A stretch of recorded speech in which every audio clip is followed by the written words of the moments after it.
E aí, tudo bem com você? O Belix aqui, bem-vindo ao Bike Podcast. Primeiramente, quero que você se inscreva no canal, ative o sininho para não perder nenhuma notificação dos episódios, clique no gostei e deixe um comentário aí, compartilhe com o seu amigo. Hoje a gente vai ter uma conversa muito top com o Juliano Heider. Juliano Heider aí, atleta da nossa cidade aí, também campeão mundial de mountain bike 24 horas. Então, Juliano, eu quero te agradecer aí por ter disponibilizado. A gente sabe aí que para te sair do teu trabalho também, né? Porque infelizmente a gente ainda não consegue ser ciclista profissional, É isso ainda a gente mesmo, é. tem que trabalhar. Então, muito obrigado por ter vindo. Queria que tu se apresentasse e dissesse a tua rede social também. Tá, beleza, Rafael. Bom, eu que agradeço o convite, cara. Para mim é uma honra estar aqui. Parabéns pela iniciativa também, porque eu acho que isso aí ajuda bastante o esporte, a divulgar o esporte e a mostrar para o pessoal que o esporte realmente, o ciclismo tem muita história para contar, tem muita gente boa aqui na nossa região que pode contar muita história, então muito massa, parabéns pela tua iniciativa aí. Valeu. Cara, minha rede social eu tenho o Instagram, é Juliano Heider, _Heider74, tá? Então é uma plataforma que eu mais uso para fazer as fotos ali, que é o que eu curto fazer durante o pedal também, né? Cara, eu tenho 47 anos, sou casado com a Laura e tenho um filho, o João, que me acompanha nas minhas aventuras aí. E a minha paixão é a bike, né? Então, curto demais pedalar e estamos aí para contribuir aí com o programa. Massa, massa. Tipo, depois a gente até vai falar do João também, porque Aham. mais pra frente eu quero trazer ele aqui pra ele também contar as histórias dele, que é muito legal. Eu sou fã dele também, cara. Sou fã Massa, de massa. ti, porque tu incentiva ele e também fã dele aí pelas coisas que ele faz. Eu queria que tu contasse, eu sempre tô perguntando pra galera aqui, pra contar um pouco da história. Por mais que a gente teve bike desde Uhum. criança, a gente conheceu a bike, mas assim, quando que tipo despertou a tua vontade de pedal, de ciclismo? Se foi na televisão que tu viu alguma Uhum. coisa, algo assim? Tá. Cara, é como tu falou, o brinquedo que a gente recebe não é a bola primeiro. Toda criança, o primeiro brinquedo é a bicicleta, É. né? Todo mundo foi assim. Então, a minha infância, cara, a bicicleta era a minha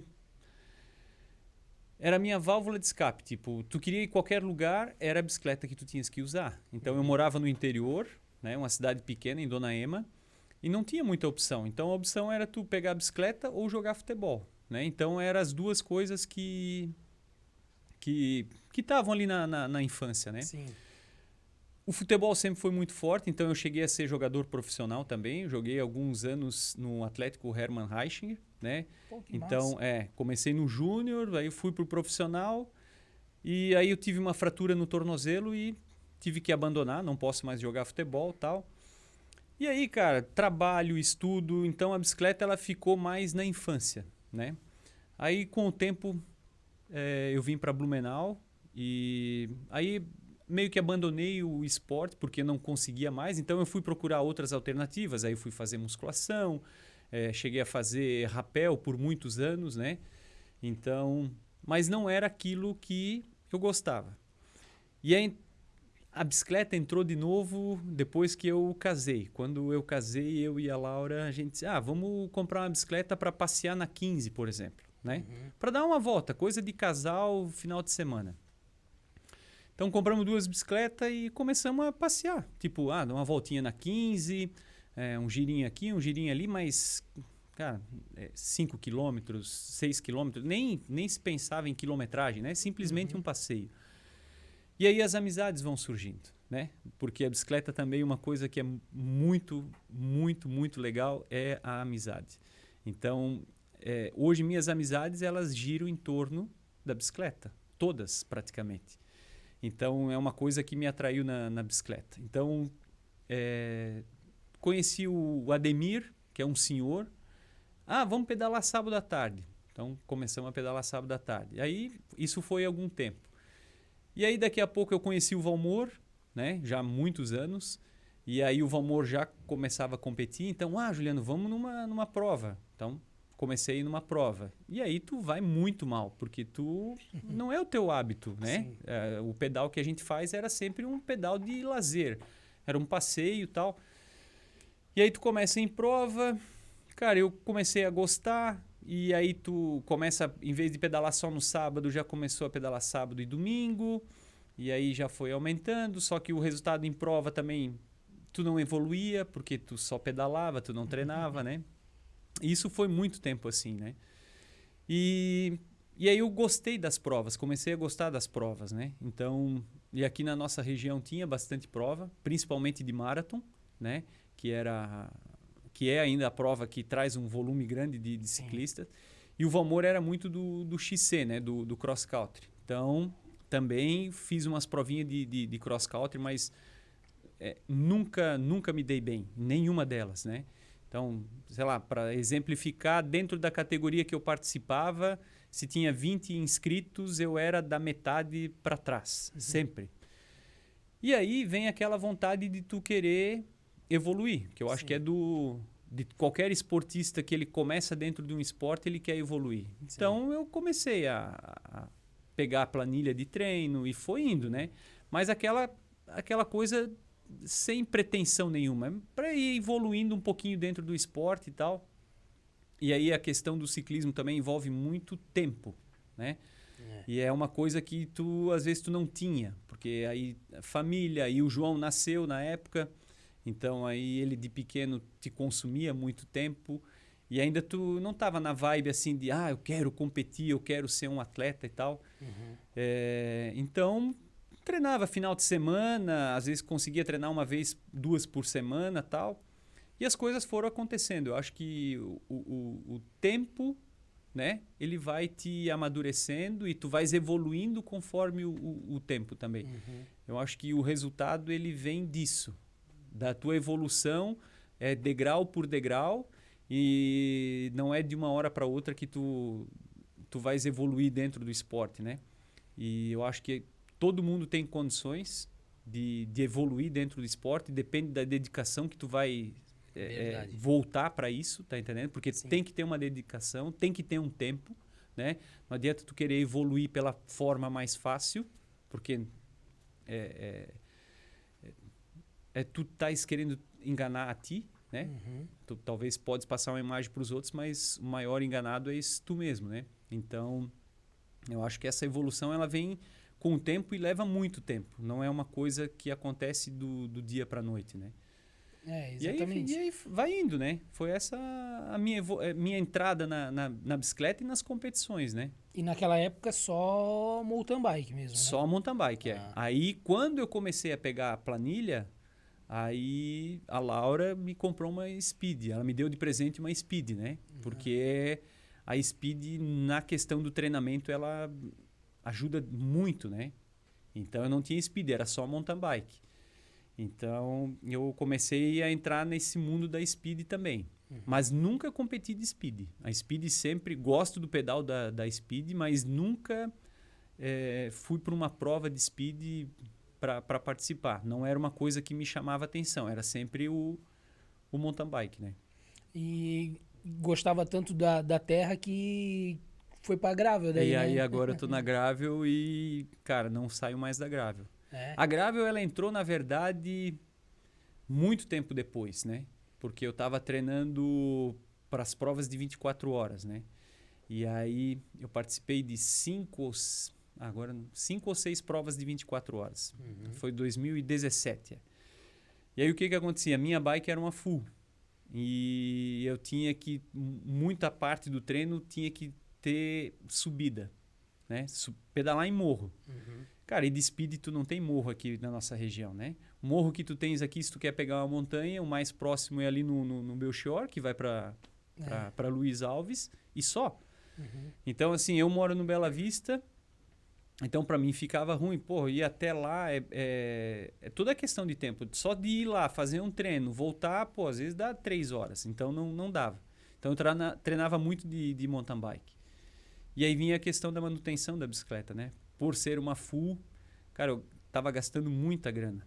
Eu imagino. E aí na época, pô, tem a gravel, e aí olhando ali, pensei, vamos ver o que vai dar, né? Peguei uma gravel emprestada para ver como é que é, mas pensando no treinamento do mountain bike, né?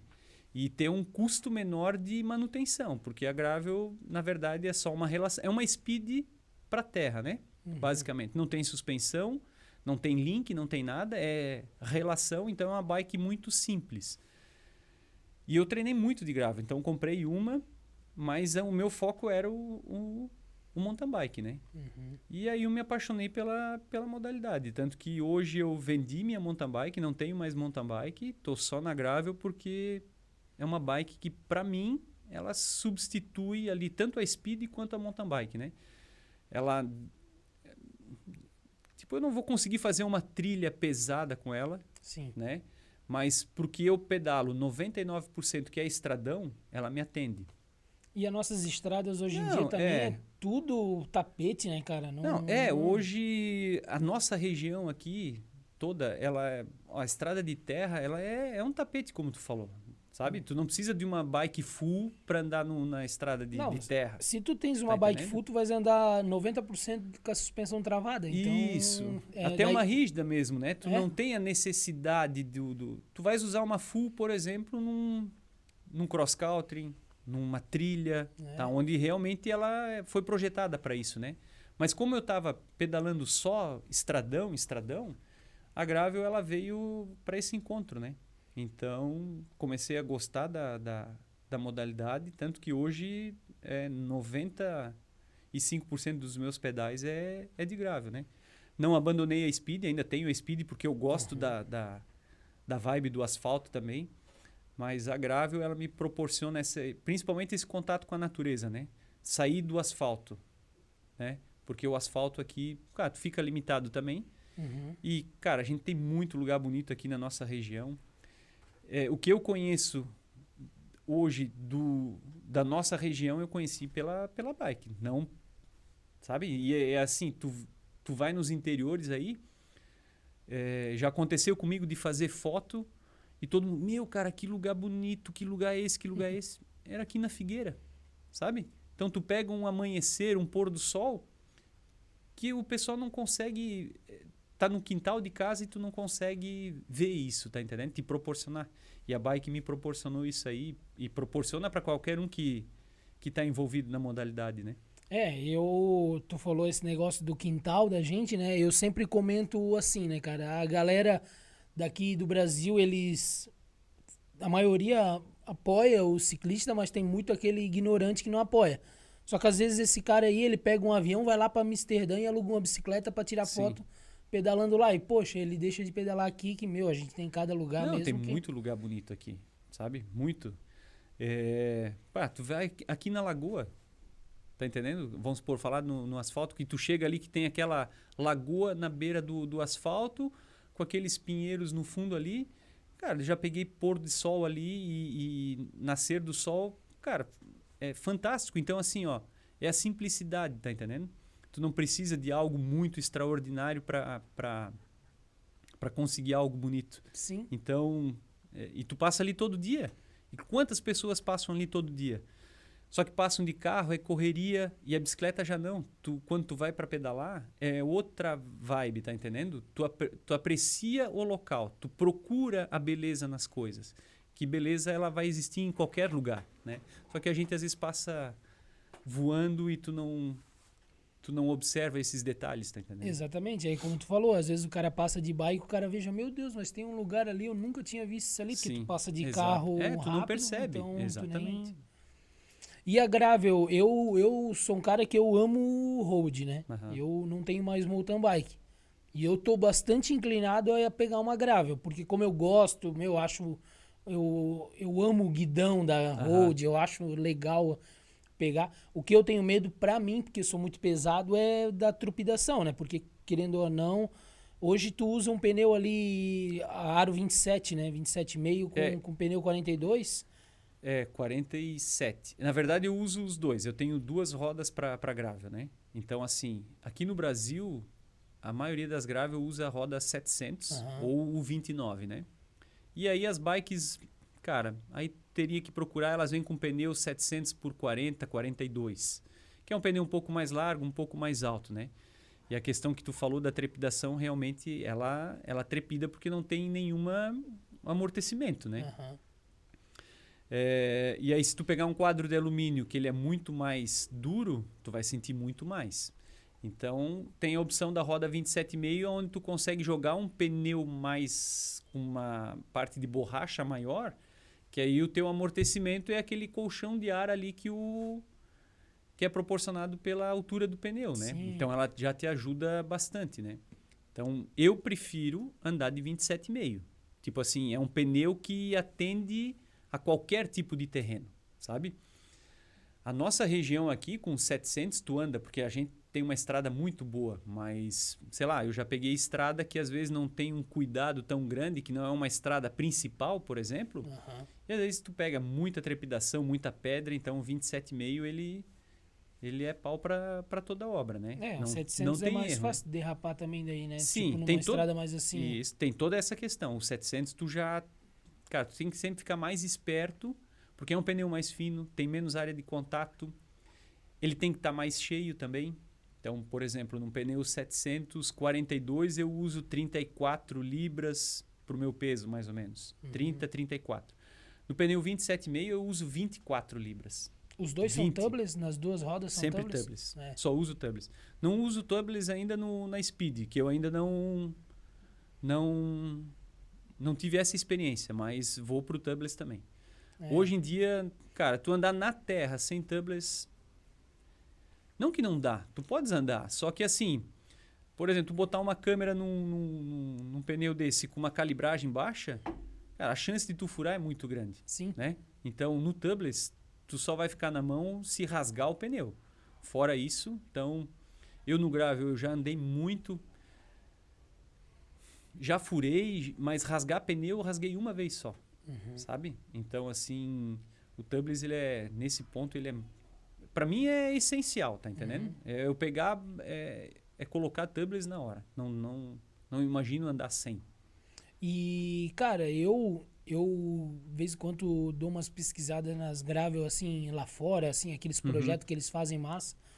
E, cara, o pneu mais largão e, tipo, estilo mountain bike, vamos dizer assim, Sim. ele deixa a bike descolada demais. Ah, visualmente é diferente. É diferente, porque, assim, uma road, tu queres olhar pra ela o quanto mais fininha. Isso. Só que quando tu quer falar de terra, tu já quer uma coisa mais robusta. Então, exatamente, eu acho mais legal. Esses dias até tu postou, o Wellington tava fazendo uma manutenção na tua bike lá, e daí ele postou, acho que as rodas 700. Sim. E deixa a bike mais robusta, né? Isso. É que assim, se tu pedisse pra mim uma roda, eu certeza absoluta que eu ia de 27,5. Tá entendendo? É uma roda muito mais versátil do que a 700. Porque a 700, ela é versátil? É. Só que se tu pegar um terreno muito difícil, por exemplo, aquelas costelas de vaca, assim, que é muito comum por aqui, cara, tu vais bater direto. Então, e esse bater direto, tu vais perder performance, por exemplo, se tu estás procurando velocidade, ali tu vais perder velocidade, porque tu não consegues imprimir uma velocidade muito grande ali, né? E se tu quiser fazer uma distância muito longa, tu também, cara, tu ficar batendo ali 7, 8 horas, exemplo, né? Ou 6 ou 4, então ele te judia muito do corpo, né? E já o 27,5 não. Se tu pegar uma estrada muito lisa, muito perfeita, se tu botar um pouquinho mais de calibragem, tu vai rodar muito fácil, tá entendendo? E aí a nossa região, por exemplo, como é uma região montanhosa, a segurança que o pneu um pouco mais largo te dá nas descidas, que o 700 tu tem que sempre ficar muito esperto, sabe? Sim. Então, eu no começo eu nunca caí, mas assim, pô, dá aquela saída que tu fica com o coração na mão, que tu acha que tu vai pro barranco, né? Porque realmente é uma outra pilotagem, né? Sim. E uma coisa que, já complementando, que eu peguei foi o guidão. O guidão, todo mundo tá acostumado com o guidão da Speed, aquele, né? Que vai praticamente na largura do teu ombro, né? E já a Gravel tu usa o flare, que já ele já abre a tua pegada, né? Então, tu abrindo a tua pegada, a teu controle sobre a bike é muito maior. Então, é uma outra pilotagem, tá entendendo? Tu podes pegar a mesma bicicleta, tu descer um morro, por exemplo, sinuoso, com o guidão, tu fica travado, tu não tem tanta dirigibilidade, assim, né? Sim. Tu abriu aquilo, parece que tu estás com outra bicicleta na mão. Então ela te dá muito mais segurança, sabe? Então também é outro item que eu vejo assim na gravel, é fundamental tu ter um guidãozinho com flare, sabe? Até as mountain bikes hoje em dia estão vindo já com guidão bem largão. Já Exatamente, para tu aumentar essa tua pegada, né? E tu percebeu, assim, tipo, uma grande diferença de performance do 27,5 ali pro 700? Ainda não. Eu fui para São Paulo em janeiro fazer um Audax misto. Era 300 quilômetros, era 140 de terra e 160 de asfalto. Então, eu estava decidido aí com o Aro 700 pelo fato de ter 160 de asfalto e tentar render isso no asfalto, né? Mas em cima da hora, eu pensei, não, eu vou com 27,5 porque eu é muito bom andar de 27,5. E foi a melhor opção que eu fiz, porque a parte de terra era muito ruim, era muita lama, muito buraco, muita pedra. Então foi a melhor opção. E quando eu cheguei no asfalto, cara, eu estava andando às vezes 25, 27, 30 por hora. Então eu não sentia a bike amarrada, tá entendendo? Por ser um 27,5 com pneu 47, por exemplo, que equivale a 1.8 mais ou menos, né? Não senti diferença nenhuma, tá? Se eu tivesse colocado um 700, por exemplo, eu não sei se eu chegaria antes do que com o 27,5, sabe? Então... Na verdade, se a gente fosse, pode ser, né? Pegasse o tempo que tu levou no asfalto, com 700 tu ia reduzir. Só que o tempo que tu ia perder com 700 terra, nessa estrada ruim, porque era uma nessa estrada lama, muito... Exatamente. ia ser pior. É. Então... a minha conclusão foi essa, que se eu tivesse ido de 700, eu teria levado mais tempo, tá entendendo? Porque o ganho no asfalto não ia ser tão maior do tempo que eu iria perder na terra com 700. Verdade, Né? verdade. Tá entendendo? E complementando isso, como que foi o convite, como que foi participar do Gravel Stories, lá que, da Soul? Da Soul? Da Soul, Cara, quem me ligou foi o Daniel, que é o produtor do vídeo, né? Ele estava querendo um cara para gravel. Na verdade, eles queriam 3 perfis diferentes. Um que usasse a gravel na terra, outro que usasse a gravel na cidade e outro que usasse a gravel mais no asfalto, né? E aí ele lembrou de mim, que na época ali eu estava andando muito de gravel, e aí eu até falei com o Daniel, que foi o produtor do vídeo, aí eu indiquei ali foi o Levi e o Arthur, né? Que eram outras 2 pessoas aí que estavam começando no gravel. E aí a gente fez o videozinho ali, a produção. Aquele vídeo, ele foi gravado ali no Gaspar Alto? Foi ali nas Arrozeiras. Ali no... que tem uma parte do vídeo que aparece tu descendo, assim, que aquela parte Isso, ali, ali cara... é quando vai pro Garuva. Ali no Morro do Garuva. Foi ali no Morro do Garuva e ali nas Arrozeiras ali do... Poxa, porque ficou animal. Sim. Eles fizeram em câmera lenta ali, tu descendo e a bike... o videozinho. O Daniel é fera. O cara sabe... foi. Eu vi na estreia lá, né? A gente ficou esperando a estreia lá em 2019 e foi top.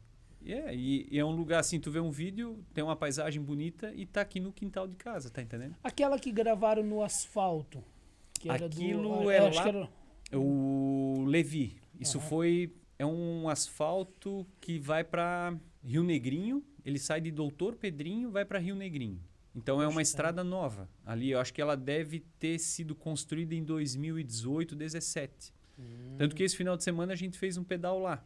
Sim. A gente fez o FDX Classic lá. Né? Saiu de Doutor Pedrinho, foi até Papanduva. Aí a gente chega na 116, volta, vai para Rio Negrinho e volta para Doutor Pedrinho. Então ali é um asfalto para quem quer pedalar speed, por exemplo, aqui na nossa região, ali é um paraíso, tá? Tu pode sair, por exemplo, de Benedito Novo, a gente vai muito de carro até lá, porque chegar até lá o asfalto é ruim, e lá tu pega só a parte boa, né? Então, Benedito Novo tu tem que subir uma serra, ou tu vai para Doutor Pedrinho, que é em cima, e aí tu pega só a parte de asfalto nova. Então é um asfalto novo, pouquíssimo movimento, praticamente zero. E um visual muito parecido com o visual da Serra Catarinense ali. É parecido com o visual, Rafael, que a gente tem depois da Serra do Rio do Rastro até Urubici. Meu, ali é É o muito mesmo lindo, né, tipo cara? de relevo, sobe e desce, e aí já tem as araucárias, a temperatura já é mais baixa. Então, cara, para quem curte pedalar de speed aqui na região, vale a pena ir para lá, Pô, porque é show de bola. quero combinar pra ir pra ali, lá. pedalzão. Eu já vi umas fotos ali e aquele. Quando eu vi o vídeo ali, meu. Cara, tava tentando pensar, onde que fica isso, cara? Será que foi. Eu não sabia que era o Levi, eu conheço ele bem pouco, assim, só Aham. das redes sociais, né? E na verdade não reconheci. E daí eu pensei, poxa, deve ser em outra região do Brasil, né? Que eu achei Aham. que eles tinham gravado Em em outras. várias Aham. regiões do Brasil. Tipo, tu aqui na cidade e. Mas não. Não, Pô. ali é massa. Ali vale a pena ir, Doutor Pedrinho. Cara, eu vou dizer assim, ó. Até Doutor Pedrinho, e aí tu pega só o filé, tá entendendo? Que aí tu anda só no acostamento largo. A gente anda muito na pista porque realmente não tem carro, não tem movimento. Meu, que bom. Tipo no sábado, assim. Então, um lugar aqui próximo, fantástico para pedalar de road aí. E tu falou do FDX, que tem dois pedais, né? Que tem o que vai da Serra Urubici. até Urubici, no Morro da Aham. Igreja, e esse o Classic, né? Isso. Mas os dois é praticamente a mesma quilometragem, assim, parecida, Não. não? O FDX, que na verdade é o Fodax, Aham. mas eu não posso estar usando o Fodax no evento por uma questão de marca, que a gente está... É uma disputa aí pela marca com outro pessoal, então fica por enquanto no FDX, né? Aham. Então ele nasceu em 2013 e aí é um pedal que eu e o Felipe, um amigo meu, a gente quis fazer um pedal tipo parecido com uma clássica europeia, né? Uhum. E na época não tinha aqui, a gente começou na época que aí começamos a pedalar de speed também. E aí era, é só 470 Pomerode, 470 Pomerode, era o que tinha, Aí, ó. né? Vamos fazer um pedal lá na Serra do Rio do Rastro. Aí, fui no Google, tracei ali da cidade que fica, é Bom Jardim, não, é Lauro Miller, né? E eu pensei, vamos até Urubici. Aí em Urubici tinha o Morro da Igreja, disse, vamos até o Morro da Igreja para ver quanto é que dá. Beleza, aí deu lá 4.000 metros acumulados e 130 quilômetros. E aí ia fazer o pedal eu e o Felipe. Aí tu fala para um amigo aí, o cara já se escalou também, o outro já se escalou, o Felipe é goiano, né? E o tio dele mora em Goiás. E ele comentou com o tio que pedala, e o tio já trouxe mais 4, 5 amigos. Resumindo, um pedal que era para ser em 2, a gente estava em 12, 13 pessoas. Meu, Né? já foi um evento, já na Sim, primeira. E, cara, dali pra frente, o lugar é fantástico. Não, O pedal ali duríssimo, é muito duro. Pra quem gosta de pedalar de speed, eu acho que é a sensação mais próxima que tem de tu fazer um pedal na Europa, é tu fazer esse pedal, que é o trajeto ali do Fodax. Porque tu sobe a Serra do Rio do Rastro, que já, todo mundo conhece a beleza, né? Como diz o Rono, inenarrável a beleza da serra, né? E aí depois tu pega ali da serra até Urubici. Para quem é um visual bonito, mas é um quebra-perna tremendo, porque é um sobe e desce, tu não tem um plano, né? Para dar uma punk. E tanto que assim, quem já pedalou o Fodax várias vezes, sempre diz que a parte mais complicada é depois da serra, até chegar a Urubici, né? E para quem vem de fora, todo mundo acha que a Serra do Rio do Rastro é o bicho, né? E não é, porque tu tá no início do pedal, né? Então, depois, lá na frente, que vem todo o desgaste físico e muito tempo em cima da bike, e aí as coisas começam a complicar, né? Então, E aí o evento foi crescendo. Na verdade, não chamo nem de evento, é um encontro de quem gosta de pedalar, tá entendendo? Não é um evento porque não é cobrado nada. Na verdade, o que é feito é... A gente manda fazer uma camisa, manda fazer uns brindezinhos, contrata um fotógrafo para acompanhar o evento, o pedal. E aí a gente racha essa despesa entre o pessoal que quer participar e... Uma confraternização Isso de mesmo, amigos aí é isso que mesmo. todo mundo racha. É reunir o pessoal que curte o pedal, curte a família, porque a família tá junto, né? É uma coisa que eu prezo muito, é colocar a família junto. Então, assim, tu tá ali fazendo o que tu gosta e tu ter a presença da tua família te acompanhando, para mim, é muito gratificante, tá entendendo? É muito bom. Muito.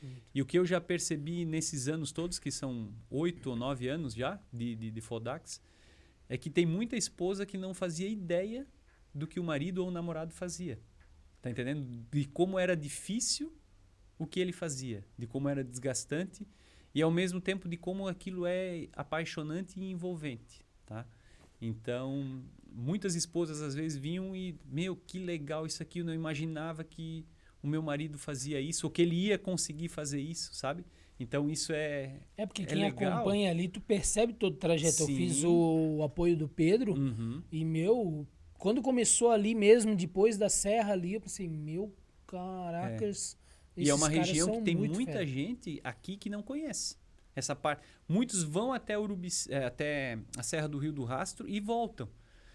Pô, e seguindo ali até Urubici é muito bonito, né? Não, é muito E aí o lindo, Morro é da Igreja é a cereja do bolo ali que é para É pra finalizar o enterrar pedal. o cara, é para finalizar o Meu, pedal. porque aquilo ali é punk, É né? punk, ali é Meu. duro, é duro. Ali não tem. Eu acho que mesmo se o pedal começasse ali era a parte mais dura, né? Não, eu já fiz o pedal. Ele não é tão... não vou dizer que é fácil, né? Porque tem uma subidinha ali, o K3, que é duro. Mas tu consegue fazer tranquilo, tá? Agora, é que tu chega ali com 120, 130 quilômetros, praticamente. Então, cara, e já subiu 2.000 e alguma coisa. Então, é o acumulado que deixa o Morro da Igreja ainda mais difícil, né?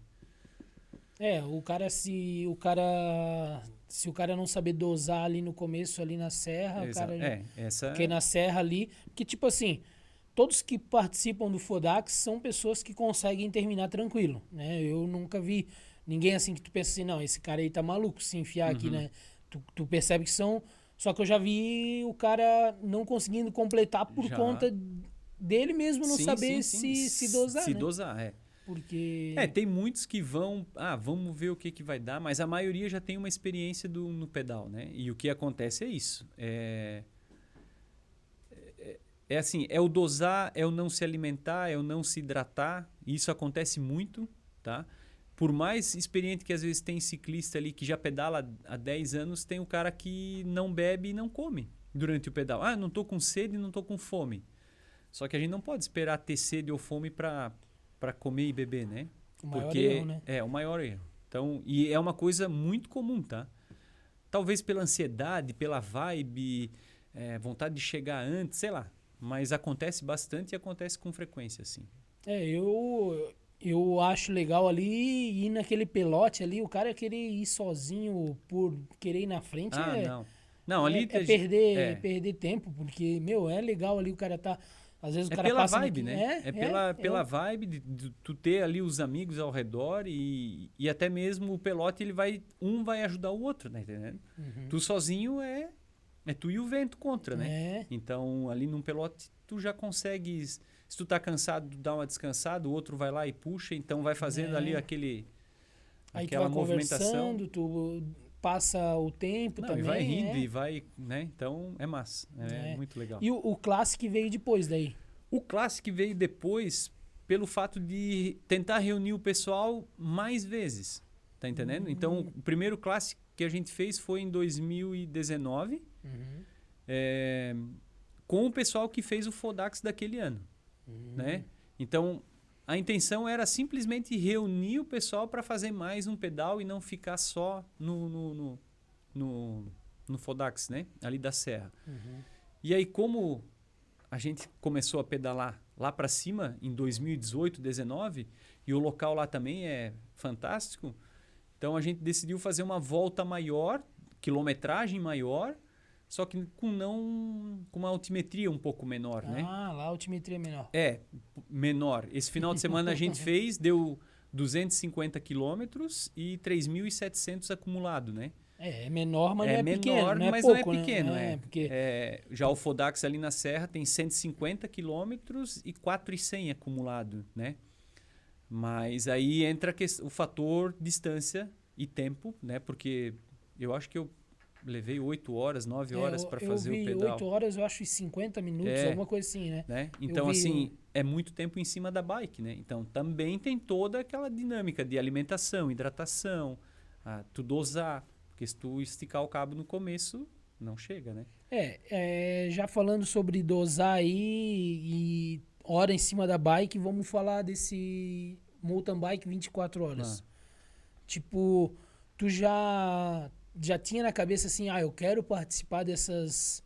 Ou tu foi percebendo que teu biotipo era assim, não, pô, peraí, eu tô vendo que eu sou um cara que pra pedal de 1h30 de explosão eu não sei dosar tão bem, mas agora um pedal de 400 quilômetros eu consigo. aham. Cara, tu falou, é aquele negócio, tu tem que te descobrir, tá entendendo? Então, assim, eu nunca fui bem em prova. Nunca, tá entendendo? Se me colocar hoje numa prova de speed, eu não vou conseguir acompanhar. Não, porque não é o meu perfil, eu não consigo. Tá entendendo? Não tenho aquela explosão, não tenho aquela resistência, principalmente ali naqueles trechos mais curtos e intensos, né? Porque uma prova dessa ela é muito intensa e eu não consigo, não é o meu perfil, esse não adianta. E o 24 horas, na verdade, entrou por um acaso, né? Aí o que aconteceu? Começaram a aparecer as provas de marathon, só que eu não sei te dizer que ano agora. O desafio do Rocha, por exemplo. Antes as provas de marathon eram o quê? 50, 60. Cara, uma prova dessa é cabo esticado, tu pega uma caramanhola, 2 de água e deu, né? E ali eu só ficava lá atrás, sabe? Eu não ia bem. Tanto que foi esse o motivo de eu começar a treinar, porque eu não ia bem, ia muito mal. Eu pensei, vamos melhorar. Mas mesmo eu treinando e tal, eu também não evoluí muito dentro desse perfil de prova. E aí, na verdade, não é nem a prova. Quando eu fui fazer o Fodax, que foi o primeiro pedal acima de 100 quilômetros que eu acho que eu fui fazer, eu vi que, cara, quando eu cheguei em Urubici, eu tava bem, dentro da condição, bem assim, né? E tinha amigos que já estavam, cara, se desse para parar, eu parava, né? Eu disse, cara, eu vou continuar. Eu vou até no final. Eu não vou parar. Se a gente combinou de ir até lá, e nisso, né, já outros também... então eu também vou junto. Se tu vai, eu também vou. Então é aquele negócio de tu até incentivar. Não é que tu incentiva, mas, pô, se um não abre... Se eu tivesse aberto mão, eu disse, cara, eu não vou... Talvez o meu amigo também... Então vamos parar todo mundo por aqui, né? E aí eu percebi, e junto com a treinadora, que é a Rafaela, que eu... Cara, nessa questão de longa distância, a minha resistência ou a minha adaptação a esse tempo todo de pedal era bom, né? E que talvez poderia explorar. E aí eu comecei a participar de umas provas tipo o Rocha, que era 100 quilômetros, né? E fui bem. Então, as primeiras desafios do Rocha eu fiz com o Mandy, que é um amigo meu, deve conhecer, pedala pra caralho, monstro. Com a bike, acho que a bike dele é tamanho 70, meu, como ela é grande. Não, mas ele é alto. Ele é alto, mas ele deve ter deve ser umas 58. Pedala muito forte, muito forte. Então, assim, a gente foi pro Rocha, acho que em dupla a gente ficou em segundo e a gente já ficou em primeiro. Então, eu vi que eu conseguia me sair melhor nas provas de longa do que nas provas de curta, né? Então eu fiz o Rocha, e depois eu fui para o desafio das Araucárias, que foi no mesmo estilo. E aí eu comecei a procurar provas assim de longa distância. Mas também era pouca coisa, né? Não tinha muita opção, né? E aí o Valmor foi um ano para 12 horas. Aí eu achei aquilo muito legal, porque primeiro pelo fato de assim, 12 horas pedalando. A gente faz o Rocha ali em 6 horas, 7 horas, tu já está completamente destruído. E aí o que é 12 horas? Será que eu vou conseguir fazer isso, né? Então eu me inscrevi num 12 horas lá em São Paulo. Uma prova bem clássica no mountain bike brasileiro, né? Cara, e fui lá sem pretensão. Fui eu e a Laura, né? Sem experiência nenhuma nesse tipo de evento, porque era um circuito e tu tem que ficar dando voltas naquele circuito de XCO, né? Que era um circuito de 10 quilômetros por 12 horas seguidas, né? Então, se tu quer parar, tu para, mas quem quer ganhar a prova não pode parar. Tu tem que, né? Então, eu parava no ponto que era o meu ponto de apoio para pegar água, comida e suplemento e seguia. Cara, quando terminou a prova, a Laura disse, tu ganhou. Como eu ganhei? Não, tu ficou campeão na tua categoria. E aí, na época, o Mexerica, que era uma referência, estava na minha categoria, né? Ele é da minha categoria, eu cheguei na frente dele. Então, isso para mim me motivou mais ainda. Eu pensei, é aqui que eu vou me encontrar. E daí, conversando com a Rafaela tal, começamos a focar nesse tipo de prova, né? E aí, quando passou 12 horas, terminou, aí, não sei por que, eu vi uma prova do 24 horas do Brasil Ride. Eu disse, então, vamos subir o degrau, né? E aí eu fui para Botucatu fazer esse 24 horas. Então, entrou por... né? Não conhecia a prova também. Isso foi em 2017. Eu sou ruim com data, mas eu acho que foi 2017. Cara, e a primeira prova, então tu já tinha mais ou menos a ideia do 12 horas e, né? Então, vamos embora. E, cara, cheguei em segundo nessa prova, sabe? Tive problema à noite com a vida, sujou o olho, então eu fiquei umas 2 horas parada e tal. Mas mesmo assim eu consegui terminar em segundo, então aquilo me motivou mais ainda. Porque tu pensa, ficar 24 horas pedalando. Então, assim, se eu parasse para pensar nisso, e se a gente para pensar nisso, tu não vai e faz. Tu só vai descobrir se tu podes fazer fazendo. Então, assim, o medo, às vezes, ele te limita. E tu não pode ter medo. Porque a gente consegue fazer muito mais do que a gente imagina, tá entendendo? Muito mais. Verdade. Então, tu tem que te proporcionar isso. Então, eu fui lá ver o que ia dar. A minha intenção não era ganhar, não fui para competir. Eu fui para pedalar 24 horas, porque para mim já seria o auge. Pessoal. O desafio pessoal, tá entendendo? E aí tu vê que, cara, eu não sou um atleta normal como qualquer um. Eu tenho amigos que andam muito mais do que eu, ando muito mais forte, por exemplo. Mas quando entra nessa prova de resistência, eu sou teimoso, tá entendendo? Eu vou até o final. Eu simplesmente não vou parar, não vou desistir. Esse é o meu... Não, o mental tem que ser gigantesco. Porque... E ali que tu percebe que a tua cabeça é que manda no teu corpo, não é o teu corpo. Tá entendendo? Porque com 8 horas, 12 horas de pedal, cara, tudo tá doendo. Não tem nada que dói. Não dói, né? Tudo dói. Então é a tua cabeça e aquele negócio de tu ir quilômetro por quilômetro, volta por volta, diminui. Tu tem que achar um ritmo, claro, confortável para ti. E tu vai fazendo. Então, tu para e tu pensa, o que eu estou fazendo aqui? Por que eu quero fazer isso? Mas para mim é justamente ver até onde eu posso ir. E até onde eu consigo ir também, né? Uhum. E aí, cara, isso para mim foi me motivando cada vez mais, sabe? E aí, quando eu fiquei em segundo, eu pensei, ano que vem eu vou voltar aqui. Voltei e aí eu ganhei todas as outras provas que eu fiz, né? Meu, e como eu tava falando do mental ali, porque, é um trajeto curto, vamos dizer assim, né? Tipo, cada 40 minutos, se era de 10 ali, menos de meia hora...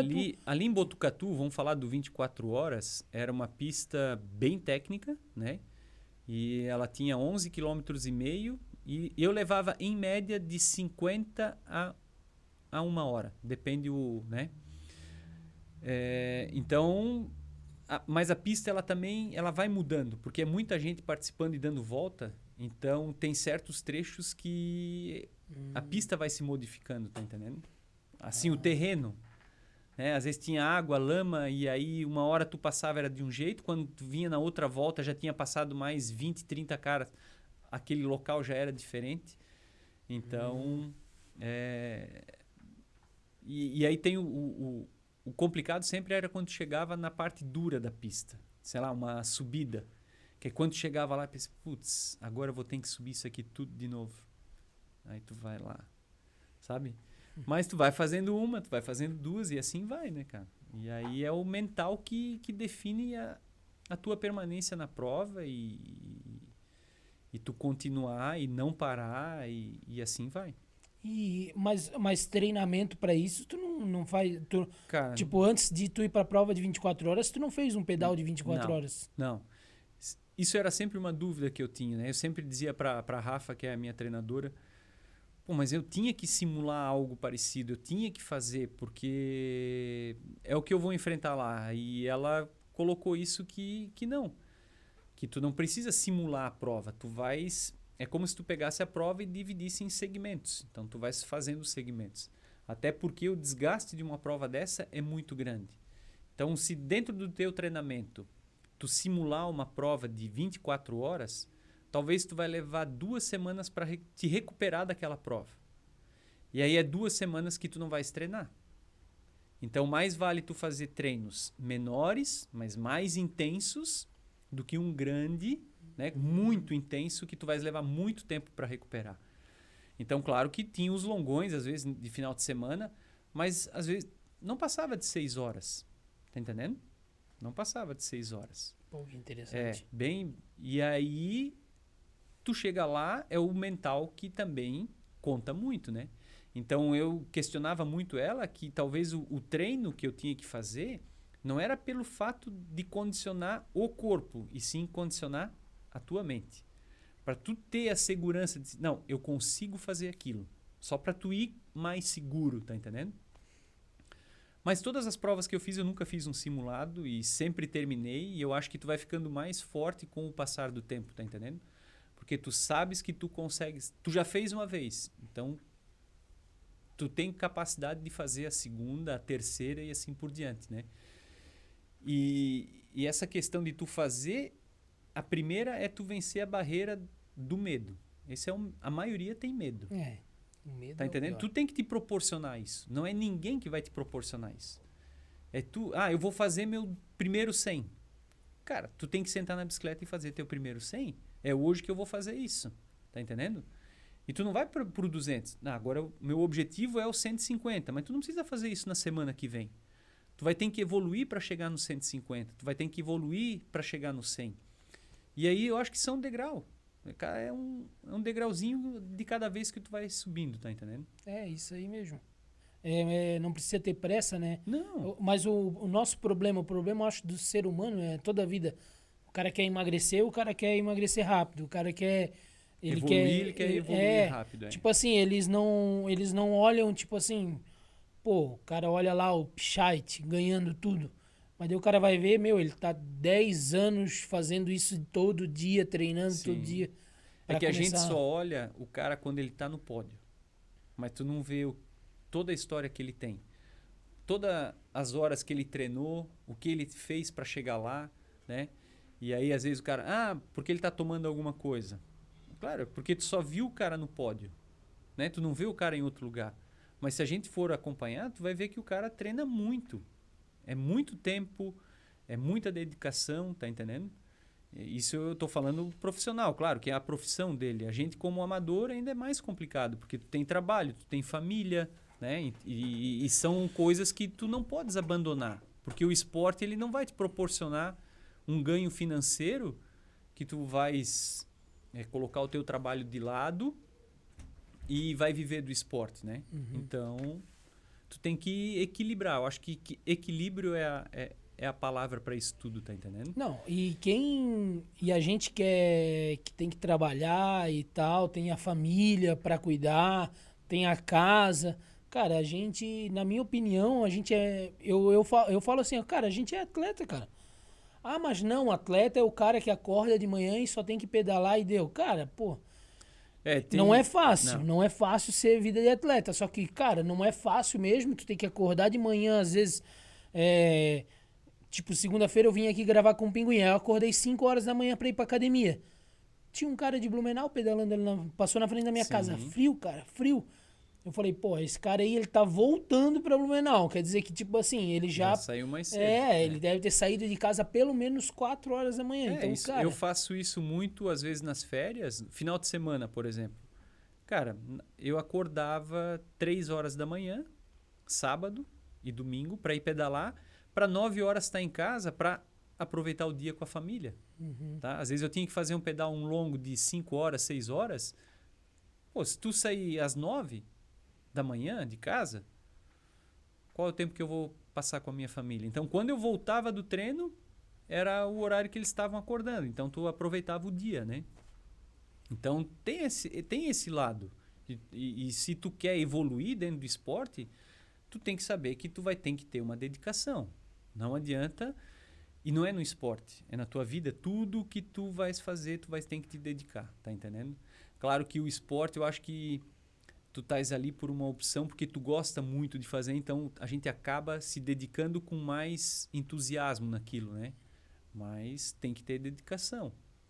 E eu até li um livro do José Rubens Delia, que ele fala sobre isso, do atleta profissional e do profissional atleta, que é onde a gente se enquadra, né? Então, tem o cara que é o atleta profissional, a profissão dele é aquela. O cara foca 100% do tempo dele em treino, em recuperação, alimentação. E o profissional, que é a gente atleta, cara, a gente tem outros fatores em volta que a gente também tem que equilibrar na nossa vida, né? Porque não é só... Cara, eu já passei, por exemplo, fiz dieta já para emagrecer. Porque eu queria baixar peso, queria estar mais leve do que eu tô, tal, para chegar ali nos 73, então eu consegui. Só que aí eu tive que deixar a família de lado, porque, vamos para a pizzaria. Não dá. Vamos jantar fora, não posso, só vou comer isso. Cara, aí tu já vê que tu coloca outras pessoas no meio da tua história, que não tem nada a ver com a tua história, sabe? Então, eu abandonei esse lado. Eu tento manter a minha vida com a minha família normalmente e adaptar o meu hobby, porque é um hobby, eu não vivo disso, né? Dentro dessa condição, né?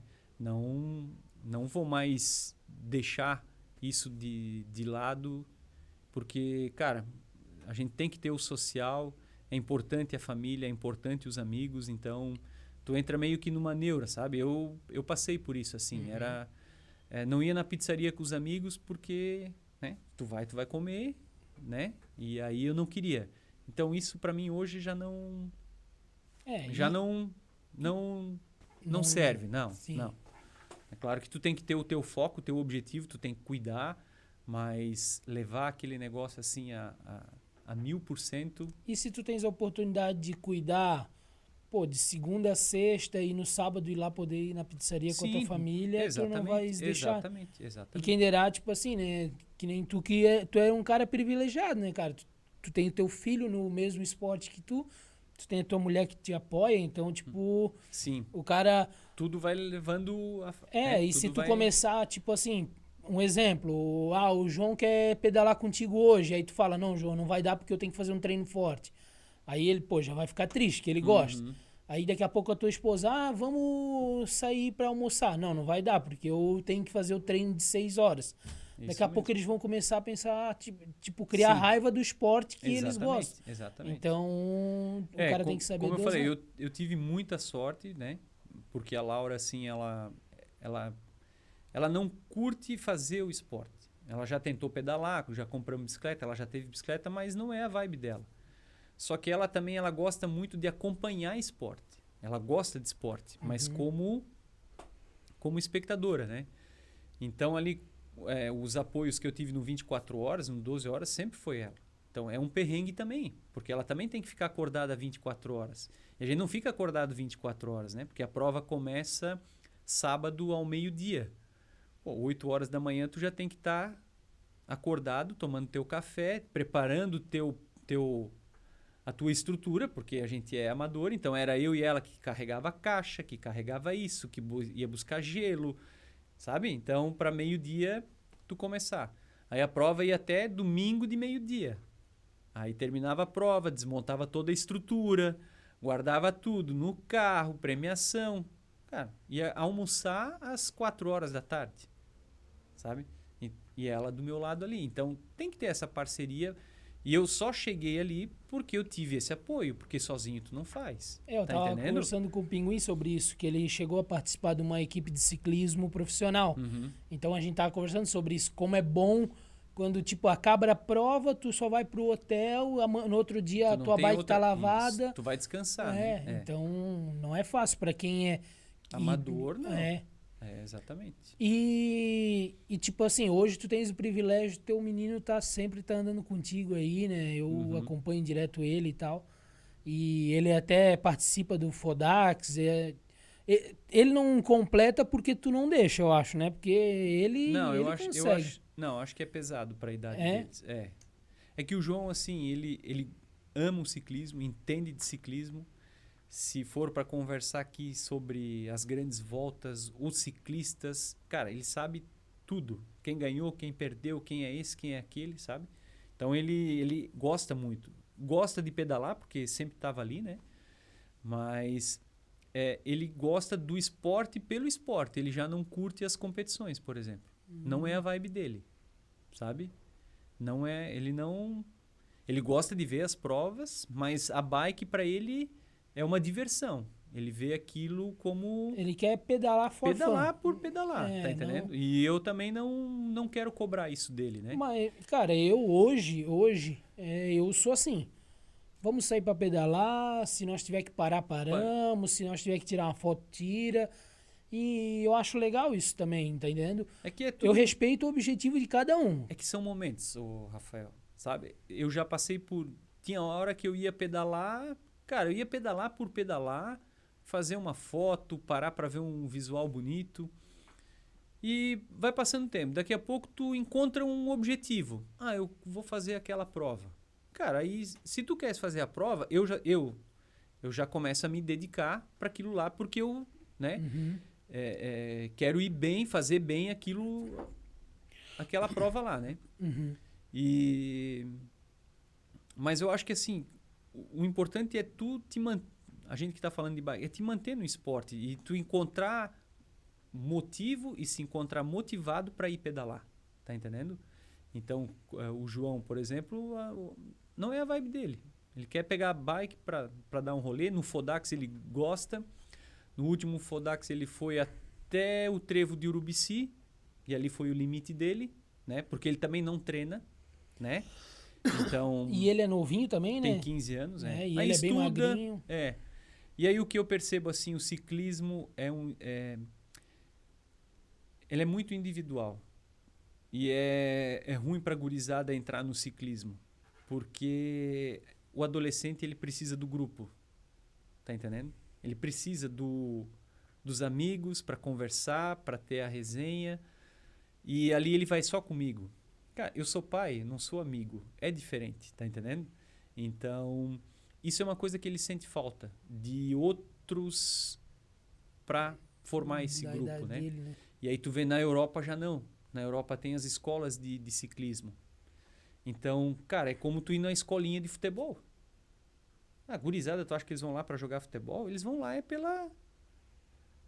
pela patota, pela turma, porque brinca e joga e tal. E aí, claro que dentro daquilo vai surgir o cara que vai se destacar. E a gente no ciclismo não tem isso, sabe? Não tem essa integração de quem... Né? E aí fica difícil, porque na idade deles eles querem essa integração com outros adolescentes e até para conversar. A gente, para pedalar. Tipo, eu pedalo muito sozinho. Eu treino muito sozinho. Mas o divertido é tu estar com os amigos. Sabe? Aí imagina para um adolescente. Eu vejo assim, ele não vê nexo em pegar a bike e sair para pedalar sozinho. Porque ele sempre teve companhia, a gente sempre... Ah, vamos pedalar, vamos para Urubici. A gente levava a bike para dar uma volta. Ah, vamos subir aquela montanha. mas não era uma competição. E aí tu pegar a tua bicicleta para simplesmente ir pedalar, só se tu tem um objetivo, e o objetivo dele não era a competição, né? O bom que também, às vezes, ele participa lá dos treinamentos do Valmor, né? Sim, Daí lá ele se interage com a... Agora ele não tá mais, porque o Valmor ele tem um foco mais competitivo, né? eu E aí vejo isso, aquilo, ele não se sentia... Ele gostava do ambiente, ele gosta, mas ele não se encaixava no projeto do Valmor, porque o Valmor, claro, tem um objetivo, o projeto dele é alavancar o atleta, né? Para ser um atleta mesmo. E o João, no momento, ele não tem esse interesse. Talvez é uma coisa que vai despertar nele depois. Mas eu vou te falar, Rafael, eu nunca tive o objetivo de querer que o João fosse um atleta. Porque a gente sabe que ser atleta no nosso país é difícil, tá? Cara, eu fui campeão mundial 24 horas. Eu não ganhei nenhum bretelle para usar no 24 horas, tá entendendo? Tudo saiu do meu bolso. Não, sabe? Então, assim, eu faço por hobby, porque eu gosto. Ninguém me apoia, ninguém patrocina, tá entendendo? E aí viver do esporte é complicado. O que eu sempre quis como pai é passar o amor para ele do ciclismo. E isso eu acho que ele tem, sabe? Isso ele não vai perder com 20 anos. Talvez agora ele está mais na dele. Pode ser que dê uma diminuída ali quando ele fazer 18, que daí pega a carteira e tem o carro, e quer dar uma voltinha. São as fases que a gente também teve na vida, né? E só que lá na frente ele já foi picado pela bike, ontem ele postou no Instagram, lá eu vi lá. Um monte. Ontem ele já ansioso pelo giro. As voltas, as clássicas, ele gosta. Então, tu vê que ele tem um envolvimento com o esporte. E daqui a pouco ele vai... pai, eu quero ir pedalar. Então, vamos pedalar. Sabe? Agora, falando em clássica, deixa eu te fazer uma pergunta, que é uma história que eu ouvi. Eu quero ver se tu me confirma. Não, é verdade que tu e a tua esposa perguntaram para ele se ele queria ir para Disney ou para o Giro de Itália, e ele escolheu o Giro de Itália? Isso, Isso foi em 2017, no centenário do Giro. Então, assim, toda criança quer ir para Disney, né? E, graças a Deus, a gente tava com condições de oferecer isso para ele, né? E aí a gente se programou, vamos.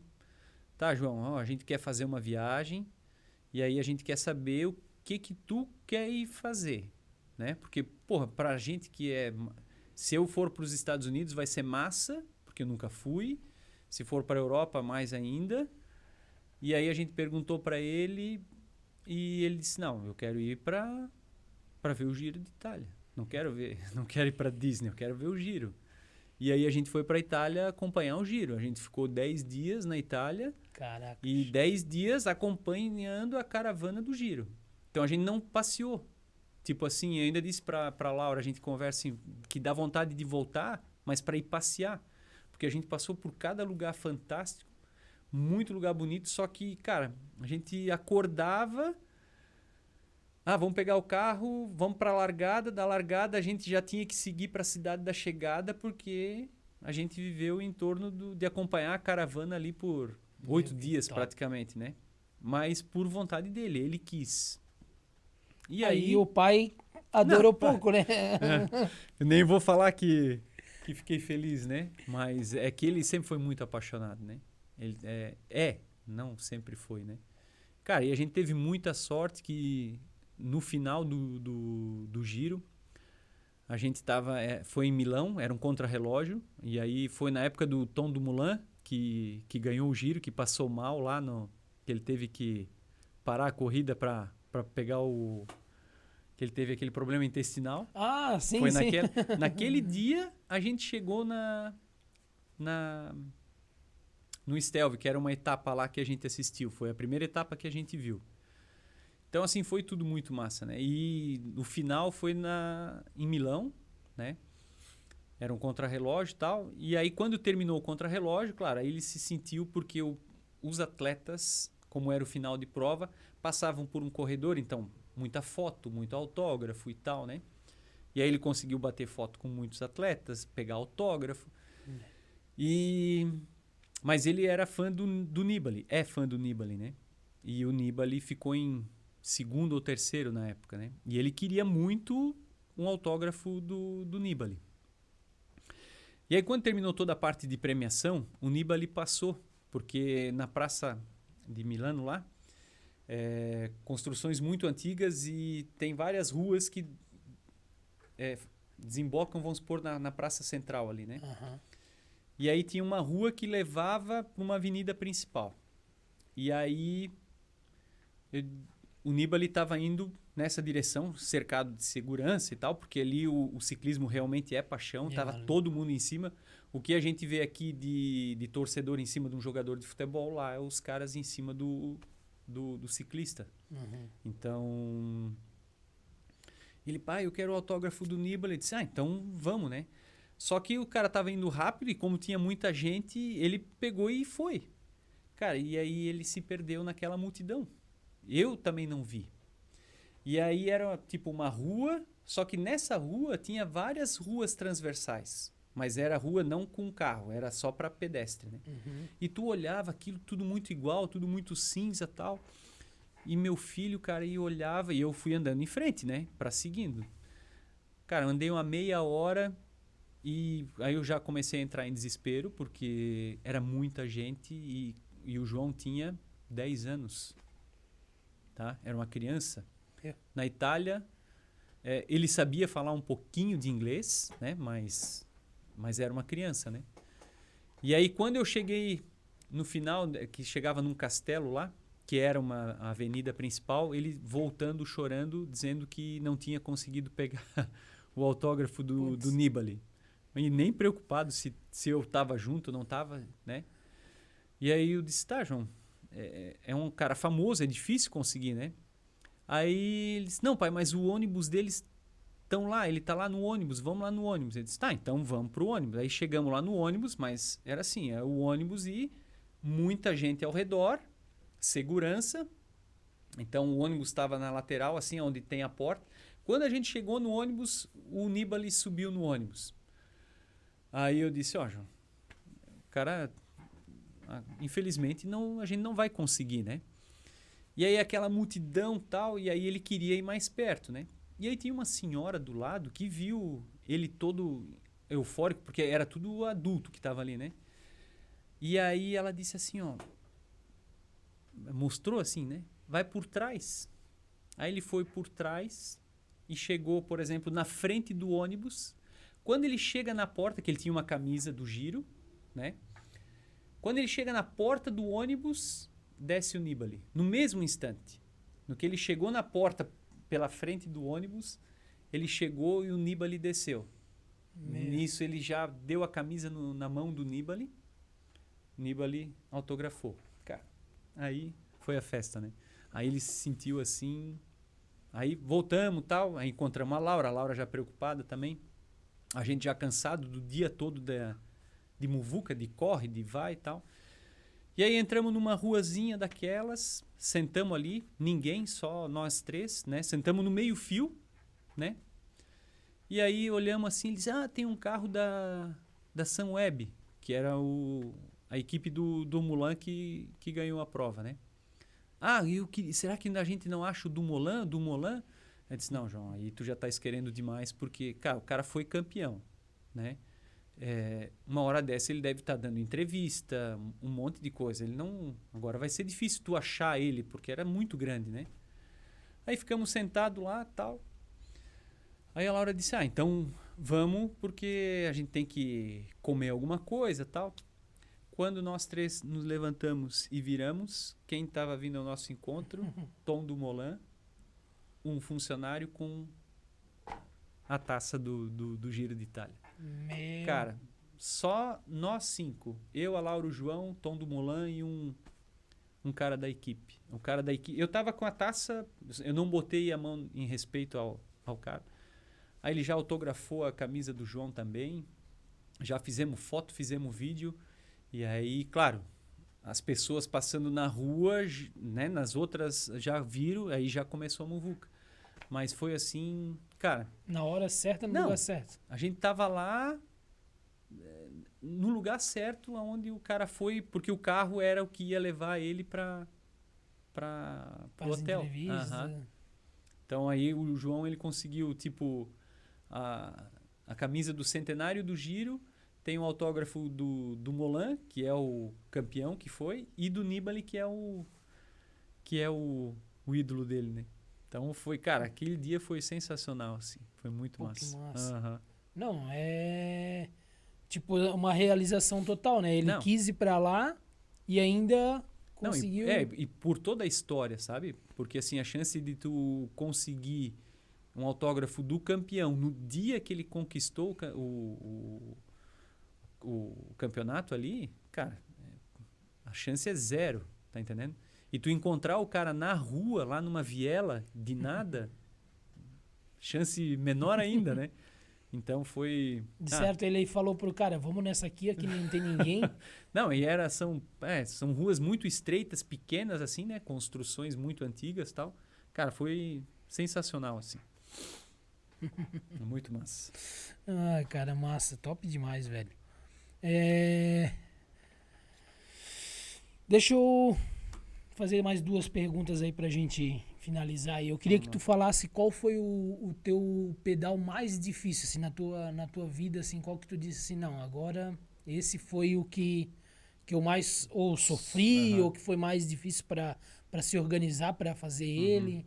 O mais difícil, cara, assim, foi o Mundial de 24 horas. Foi o mais insano que eu fiz. Pelo fato de ser um Mundial, então ia ser uma prova mais disputada. Eu já tinha feito, antes do Mundial, já 4 ou 5 provas de 24 horas. Mas todas elas, a gente sabia, né? Tu acompanha o resultado, então às vezes eu... Tinha prova que eu parava às 10 horas da manhã, porque eu já tinha um número de voltas que o segundo colocado não chegava.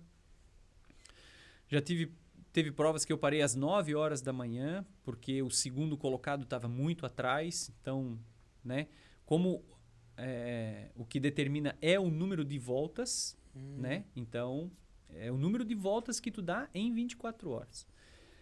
Como no Mundial... veio gente de fora e muita gente do Brasil, então o nível aumentou. Então, o que aconteceu? Tinha um cara lá, um brasileiro também, campeão brasileiro e campeão de marathon e de cross country, da minha categoria. Eu sempre falo da categoria, né? E aí começou a prova e o cara, né, acelerou. Lá era uma pista de 30 quilômetros, né? Então, em 3 voltas, ele abriu 45 minutos de mim. Então, agora, Rafael, não vou lembrar quanto tempo era a volta, tá? Mas era 1h20, mais ou menos, que a gente levava 1h20 a 1h30 por volta. Então, em 3 voltas, esse cara abriu 45 minutos, sabe? E aí estabilizou. E em todas as provas de 24 horas, a Laura, ela tinha o controle do tempo, mas ela nunca me passava porque eu não queria saber, tá? Eu sempre fiz a prova, eu só queria saber a minha colocação no final da prova. Tipo assim, às 8 da manhã, às 9 da manhã, porque é a questão de tu trabalhar o psicológico. Às vezes, tu sabendo que tu estás em desvantagem, tu começa e tu passando por um sofrimento, tu acha que as outras pessoas não estão sofrendo igual a que tu estás. Então tu acha que tu estás mal, e isso para mim não era positivo, né? Então eu nunca quis saber. E no 24 horas foi a mesma coisa, né? Tu tem que ter uma tua constância, tu tem que fazer o teu ritmo. Então eu estava fazendo o meu máximo ali para aquela condição, mas eu não sabia nada disso, né? Eu pego a bike e vou pedalar no meu ritmo, sempre tentando manter um ritmo mais forte e parando o menos possível. Então, toda volta eu parava, pegava as coisas e seguia o caminho, né? Já nas outras provas de 24 horas, eu parava às vezes para jantar, tipo a Laura preparava lá um macarrão. Então, eu parava, comia e seguia. E ali no 24 horas, no Mundial, eu não fiz isso. Então, tipo, o jantar meu foi um macarrão batido no liquidificador e aí colocava dentro de uns plásticos que eu só pegava e para ir comendo e pedalando, eu não parava, né? Caralho. É. Porque eu sabia que ia ser muito disputado e tu parando é tempo que tu estás perdendo, né? A pior velocidade que tu podes ter é parado. Mais vale tu estar a 1 km por hora do que 0, né? Então eu não parava. E foi. Então a prova muito longa, né? Assim, a pista longa. E era umas 4 horas da manhã, a Laura disse, ó, eu sei que tu não quer saber, mas tu tem que saber. Não dá mais para parar porque... Aí ela me contou que o cara tinha aberto 45 minutos de mim, ele tava quase bota lá, meia volta na minha frente. Só que no decorrer eu fui tirando tempo. Na verdade, não é que eu fui tirando tempo, eu fui mantendo o meu tempo. Eu tive sempre uma constância nos tempos de volta. E ele foi aumentando o tempo de volta, né? E aí, quando era às 4 horas da manhã, esse cara parou. Ele teve problema com cãibra e aí ele parou para comer, parou para tomar um banho, parece, porque ele estava mal, foi fazer uma massagem. E aí a Laura disse, ó, Juliana, eu vou te falar porque agora tu estás em segundo, tantos minutos atrás desse cara e ele acabou de parar. Então, tu não pode parar. E pô, já está cansado, né? Porque foi uma prova um pouco mais intensa, né? E aí o cara voltou para a pista e aí tava nós dois na pista, né? Girando. Eu dava uma volta e ele outra volta. Eu dava uma volta e ele outra volta. E aí foi até chegar às 11 horas da manhã. Aí era 11. Então assim, eu tinha que cruzar para a última volta até meio-dia. Para fechar as 24 horas. Mas se eu tivesse parado às 11h05, eu tinha fechado com 28 voltas, por exemplo. E o cara ia... E ele também estava na 28ª. Mas se eu parasse, ele podia entrar e fazer a 29ª volta. Tá entendendo? Então, era 11 horas, eu cheguei lá... Cara, exausto, aí eu já comecei a chorar porque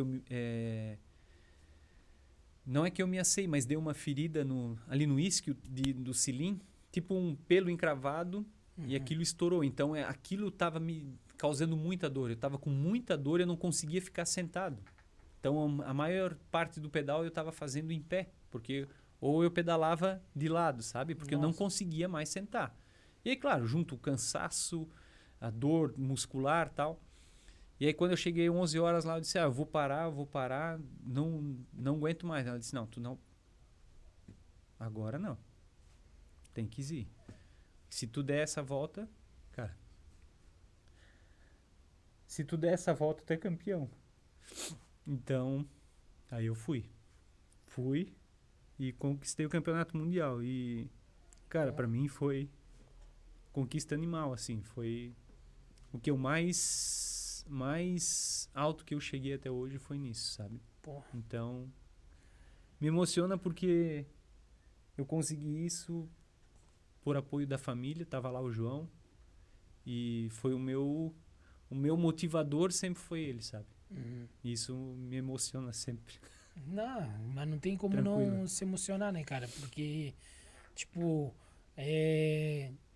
quando chega num momento desse, tu começa a ver, pô, quanto que eu treinei, Exatamente. o quanto que eu sofri. Pô, tô 23 horas, né? Era 11 horas, Não, já tava 23 horas pedalando e sofrendo. E eu terminei... Era 11h30, na verdade, né? Era 11h30. E aí eu terminei a prova 1h da tarde. Né? Levei mais 1h30 para fazer a prova. Porque daí tu abrindo a volta, tu podes terminar. Né? Isso, Eu tenho que abrir a volta até meio-dia. E aí eu poderia terminar até as 2 da tarde. Tá? E aí os caras em segundo, ele chegou lá meio-dia e 5, meio-dia e 10. Então ele não pôde abrir a última volta. Então eu dei 29 voltas, se eu não... 29 não. sei lá, o número de voltas. Não, não foi 29. Puxa, eu até olhei lá, eu até anotei aqui que deu 428 quilômetros. Isso, deu 430. 7 mil metros de elevação. Acumulado, E tava lá anotado as voltas, eu não anotei. É, Mas... dividi por 30 ali, né? Daí, que era mais ou menos 28, 29 quilômetros a volta, né? Então, aí eu fechei com uma volta a mais do que o cara, né? E aí o total foram 24 horas pedalado e no total foram 25 horas de prova, né? Então, nessas 24 horas eu parei 1 hora apenas, né? Que foram as paradas que eu fui fazendo durante o... Então era parada 10 minutinhos no Não, máximo? nem dava isso. Era parar para pegar água e aí eu levei um mecânico junto, o Wellington foi junto, né? Ah, legal. Então, assim, às vezes quando eu parava para pegar comida e tal, ele já dava uma lubrificada na bike, via se não tinha nada, né? Que também não deu problema nenhum. Então, também tem e a tudo full isso. ainda só tem um lugar para uma garrafa de água, né? Não, a minha tinha duas. Tua tinha duas? Tinha duas, é. É porque a maioria, algumas fulls aí não... só tem uma. Daí é mais ainda... Não, aí tu teria que ir com um camelback, por exemplo, né? Que aí é mais um desconforto que tu tem que estar administrando. E o Brasil Ride tinha uma pontezinha que era muito legal. Sim. Que era por cima de uma lagoa e depois de um rio, que tinha uma cachoeira, né? No fundo ali, que foi na Costa Rica, né? Muito top. E eu juro pra ti que quando eu olhei Costa Rica, eu achei que era no país da Costa Rica. Sim, mas eu também, no começo, quando eu olhava Costa Rica, não, mas é Costa Rica no Mato Grosso do Sul, né? E eu falava, eu acho que eu cheguei até a falar pra alguém, eu disse, não, ele foi lá pra Costa Rica, foi campeão mundial. Mas foi aí aqui. Depois eu olhei Brasil Ride. Aí eu comecei a pensar assim, cara, o que o Brasil Ride fez uma prova lá na Costa Rica? Quando eles começaram a divulgar, cara, acho que todo mundo pensou isso, né? Porque eles divulgavam, Mundial de 24 horas, Brasil Ride na Costa Rica. Eu pensei, porra, mas que uma coisa tem a ver com a outra, né? Porque eles não botavam Mato Grosso, né? Era só Costa Rica, né? E aí... Mas essa foi, de longe, a prova e o pedal mais duro, assim, que eu fiz, porque envolvia toda a parte de competição, todo o treinamento. E ainda mais aquela questão que, como o João é muito fã, e ele fala campeão mundial disso, e eu pensei, pô, teu pai vai ser campeão mundial e eu tava lá para fazer isso para ele, por ele, tá entendendo? Assim, era um presente que eu quis dar para ele. Presentaço. Isso me motivou muito, assim. Então, por isso, eu sou um cara emotivo e isso me emociona sempre, porque é muito gratificante falar disso, tá entendendo? É muito massa. Cara, sensacional. Juliano, quero te agradecer, cara, por ter tirado esse tempo aí pra vir aí conversar comigo. Muito obrigado mesmo. Eu sei que não é fácil, aí a gente tem essas rotinas do dia a dia. Quero falar que mais pra frente eu quero marcar com o João pra ele. Não sei se ele tem vergonha ou não, mas... Um pouco de vergonha, mas aí mas às vezes, aqui é às de vezes boa. a gente conversando, cara, às vezes tu conversar com ele antes e deixar ele livre como tu deixou, eu acho muito bacana, porque como tu falou, é um bate-papo. Então, talvez no começo o cara fica meio travado, mas depois ele também é bem falante. Vai ser massa. E vamos combinar assim. Então, muito obrigado, cara. E para você que assistiu até agora, muito obrigado. Inscreva-se no canal, compartilhe com os seus amigos, deixe um comentário, também clique no gostei. E é isso aí. Muito obrigado, tudo de bom e é nóis.